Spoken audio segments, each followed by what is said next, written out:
Saya mulakan dengan satu soalan. Adakah pemimpin sebenarnya faham mengenai kegelisahan dan kebimbangan rakyat? Tapi lebih tepat, bagaimana sebenarnya kerajaan dapat meningkatkan mutu perkhidmatan kepada anak muda demi masa depan negara melalui rancangan 5 tahun ini. Jadi kalau kita lihat pun, saya nak bandingkan dengan beberapa persoalan lagi. Sebagai contoh, adakah retorik keluarga Malaysia akan mencapai matlamat apabila pendekatan yang diambil itu masih berteraskan kaum? Kerana kita sedar, polemik agama dan kaum itu hanya memberikan keuntungan kepada segelintir kelompok, manakala perkhidmatan kepada rakyat kebanyakan akan terus merudum. Yang kaya bertambah kaya. Golongan sederhana sebahagiannya jatuh miskin, manakala miskin kekal papa ke dana. Ataupun persoalan seperti tindakan kerajaan yang membelanjakan 38.5 juta ringgit untuk ubah suai kediaman rasmi Perdana Menteri akan menambah mutu perkhidmatan kepada rakyat. Saya terasa tidak, Datuk Speaker pun tahu tidaknya.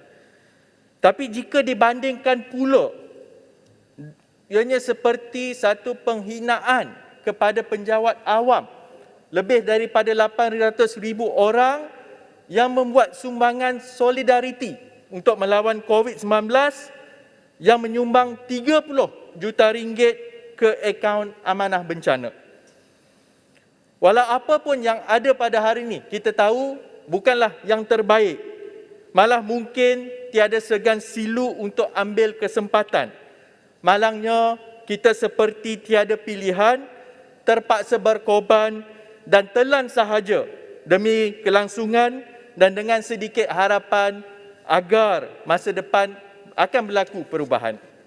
Jadi hari ini saya kemukakan 3 perkara berkaitan pendidikan tinggi, pekerjaan dan juga rumah yang boleh diperbaiki pelaksanaannya dengan mudah kalau kita ada political will yang seterusnya bakal memberi kesan berganda kepada rakyat.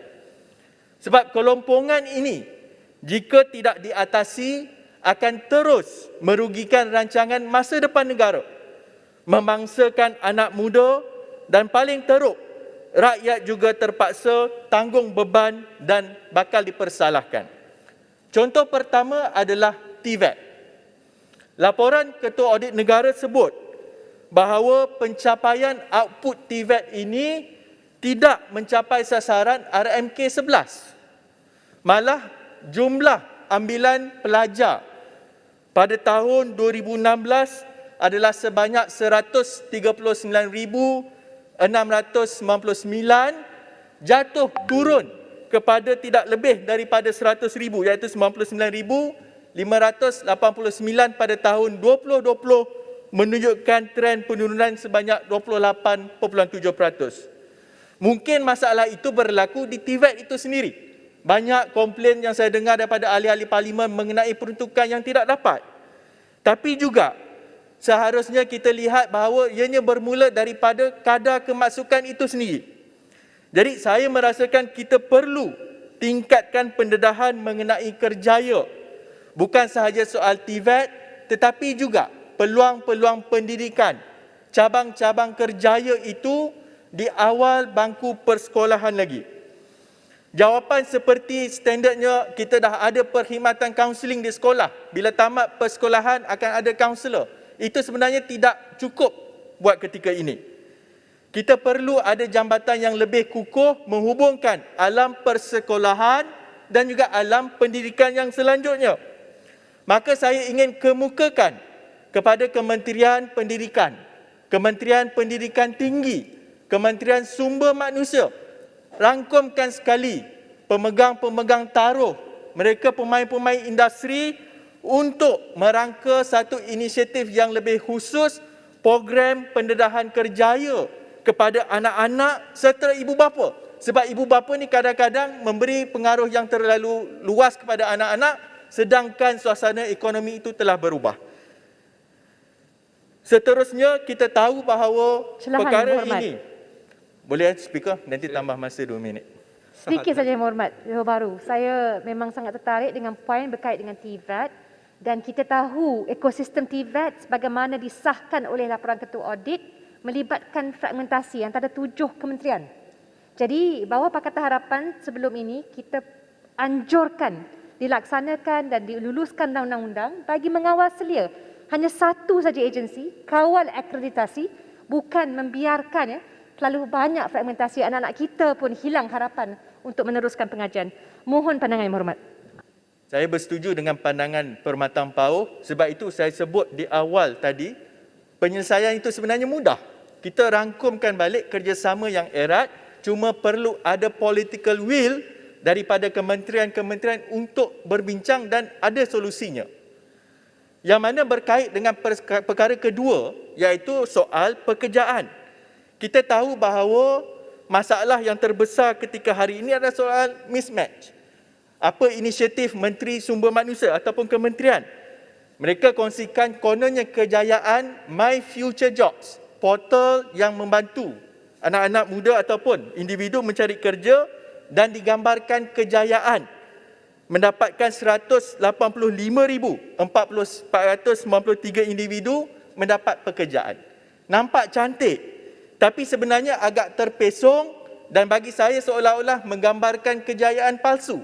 Kerana majikan-majikan yang ingin mendapatkan insentif mengambil pekerja baru ataupun hiring insentif dipaksa menggunakan laman tersebut dan perkara itu dibuat kemudiannya.